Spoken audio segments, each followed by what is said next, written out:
Well, thank you so very much to the organizers of this wonderful symposium. It's a pleasure to be here. Thank you to my co-panelists and also to all of you here in the audience. It's a pleasure. Have you ever experienced the loss of a loved one and craved the ability to still be able to communicate with them? If I told you that the experience could be realistically digitally simulated, would you want it to be? Have you ever considered how you will be remembered through your digital imprint? Do you want to curate your digital legacy? Would you want your loved ones to be able to synthetically communicate with you after you have passed away? And for many of you here, I imagine the answer is yes. The way we individually answer these questions in both belief and practice has the power to collectively reshape our society's most basic philosophies on the nature of life and death. Over the last decade, the concept of AI applications that offer one the ability to seemingly communicate with the deceased through simulated text and video interactions has been developing. Now fueled by a host of generative AI tools, these colloquially termed grief bots are coming to market in different forms. The underlying value proposition for the commercial uses of this technology is simple. While it is human nature to not want to accept the finality of death, AI can provide the experience of simulated yet realistic communications with the deceased, a seeming extension of life itself to the perfect customer group. That group is everyone in our digital world. As groundbreaking and futuristic as all this may seem, there's nothing that radical or new about using technology for thanatological purposes. What is different has to do with what I term the exacerbation effect of AI, the multiplicative force of all aspects of this technology to produce widespread social changes through its development and consumption.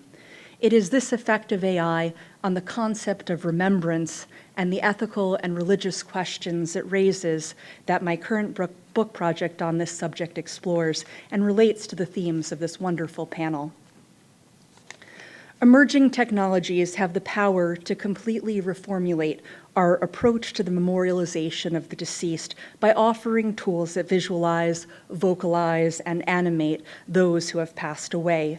Storytelling around legacy building and historical remembrance, whether that be for our closest relations, celebrities, or historical figures, is now being driven by a thirst for interactive communications that can be accommodated with extensive data capture of their earthly digital communications. For example, the company Storyfile worked with a family to gather video footage of a dying parent to create an AI-empowered Zoom-like interface for posterity. Through the company's application, a son could ask the digital likeness of his father questions in real time, and his answers would be automatically retrieved and repieced from the collected footage to create the effect of a conversation with him as if he was live. Let's see if this plays. How do you want to be remembered? That's a tough question. I want to, I guess, be remembered lovingly.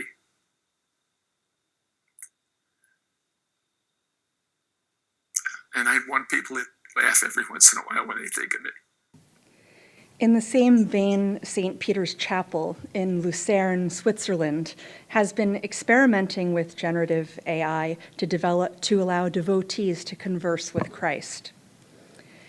The uses of AI to create the impression that one is communicating with the divine, consoling mourners, or preserving our digital legacy selves will change our society's approach to remembrance, largely on account of its potential ubiquity and increasingly easy-to-build interactive interfaces.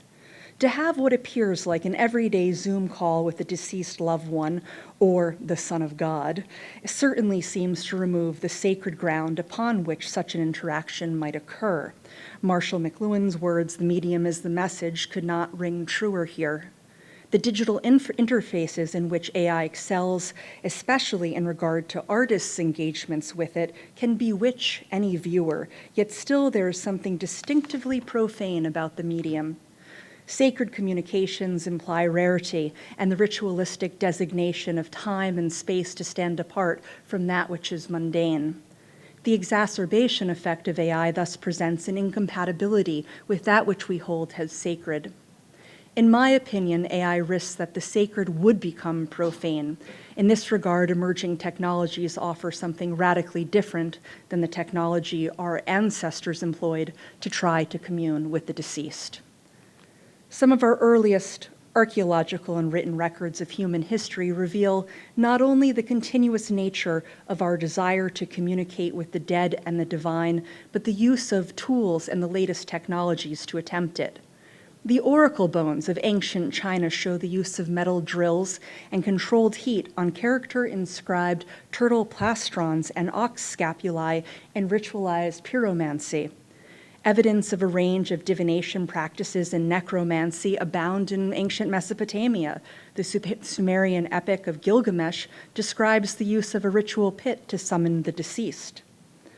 One of the oldest material examples of divinatory practices, however, is found in late Neolithic Sardinia, where rock-cut chamber tombs reveal wall carvings that depict false doors. These false doors, in combination with circular ritual pits, would likely have been perceived as thresholds through which the dead could pass to another world. Visualizing this gateway, presumably transporting one out of the world of the living, materializes our shared human desire to help the deceased. In the context of ancient Egypt, the letters to the dead, presented on ceramic bowls, papyrus, and other objects, were ritualistically employed to foster communication between the living and the dead. The recently deceased were frequently invoked as they were believed to function as intermediaries between the earthly and divine realms, and could be helpful in solving a host of problems faced by the living. One bowl describes a son's demands to his dead parents to help him obtain his robbed inheritance. In it, he explains how they need to fulfill their duty to support him in the hereafter because of his diligence in attending to their mortuary rites. He directly appeals to his mother and writes, "Who will pour water for you if you don't help me?" Not all chapters of history, cultures, or religions take such a permissive stance to the idea of communicating with the dead. The monotheistic religions all officially reject this notion. In Christianity, the role of saints and martyrs as divine intercessors, however, nuance this concept, yet fall outside the scope of this presentation. By contrast, in the most unorthodox of Western traditions, the spiritualist movement, an informal socio-religious association dating to the 19th and early 20th centuries, was centered around the idea of fostering communications with the recently deceased through mediums and the performance of seances. In this famous image by the photographer Harvey Metcalf, the medium Helen Duncan's fraudulent use of props to create the illusion of a spirit visitation was revealed, as was the credibility of spiritualism when held up to the empirical evidence of its falsity. Although new technologies both build and help to collapse the movement, the idea that the divine or the dead might be able to communicate with the living is a powerful human concept that is difficult to fully dismantle. The artist Hilma af Klint, who was influenced by spiritualism, described her artistic production around 1915 in these terms. The pictures were painted directly through me, without any preliminary drawings and with great force. I had no idea what the paintings were supposed to depict. Nevertheless, I worked swiftly and surely without changing a single brush. And the results of the altarpiece series that she produced in this manner are deeply moving. It is hard not to imagine how she might react to the possibilities that AI offer us today. Utilizing her writings, it would indeed be possible to create a Hilma grief bot. deepai.org offers the chance to seemingly chat with some of the most famous historical figures, so I asked Leonardo da Vinci for his opinion of Hilma's potential consideration of AI if he had known about both AI and the Swedish artist in her lifetime. This was the response. If Hilma were to contemplate the uses of AI to create interactive experiences with the deceased, I imagine she would see it as a means to transcend the veil between the worlds of the living and the dead.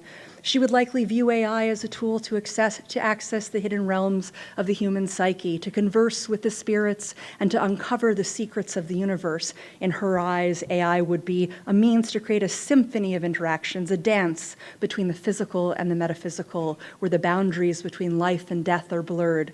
She would likely see the potential for AI to facilitate a dialogue between the living and the deceased, allowing us to learn from the wisdom of those who have passed on, to find the solace in the knowledge that our loved ones continue to exist in some form, to dance with the dead, to converse with the spirits, and to unlocking the secrets of the universe. This is a journey that I, Leonardo da Vinci, would be honored to embark upon, and one that I believe Hilma would have embraced with equal passion and curiosity.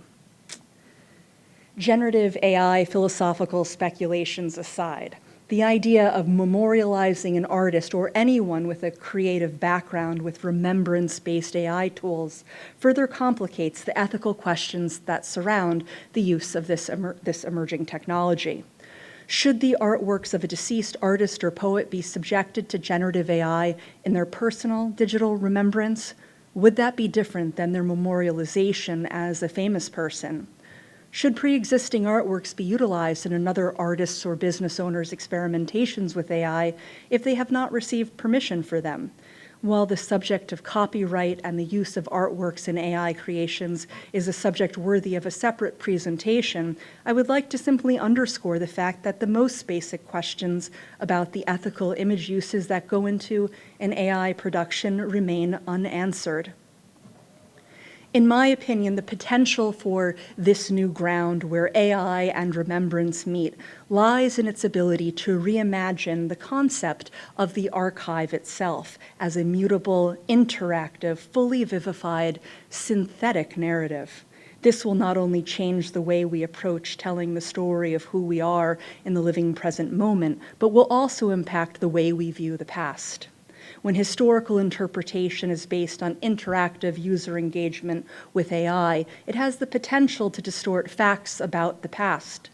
Not everything is a conversation, and not everything should be reimagined. Clear lines must be drawn around the past itself and the AI generations we produce from it. If this is not delineated, we risk distorting our own memories and the truths of the stories we tell. In my own experience of grief of my inimitable sister, Lily Spratt, an installation artist, poet, and designer, I have explored the potential uses of AI to both complete the lacking photo archive of her exhibitions from around 2010 and to bring the installations to life in video form. Utilizing the limited and low-resolution images of 4 of her exhibitions, I experimented with one of my Columbia students, Lulu Wang, in creating a reimagination of them, as if they were part of one continuous visual exploration. While the end result is its own artistic creation, far apart from my sister's aesthetic, this experimentation, like the commercial grief bots, may threaten the memory of the real thing, yet also offer something entirely new.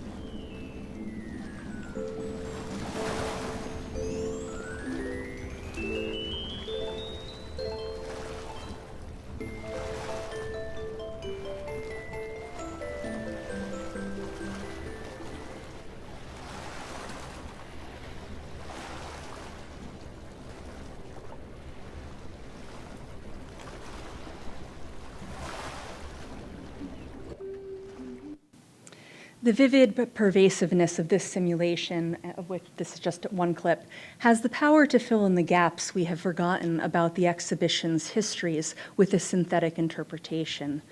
In this regard, utilizing AI as a recovery tool for a deceased installation artist exhibitions recorded and archived only with photography may paradoxically have more ethical merit if stylistic differences are intentionally emphasized.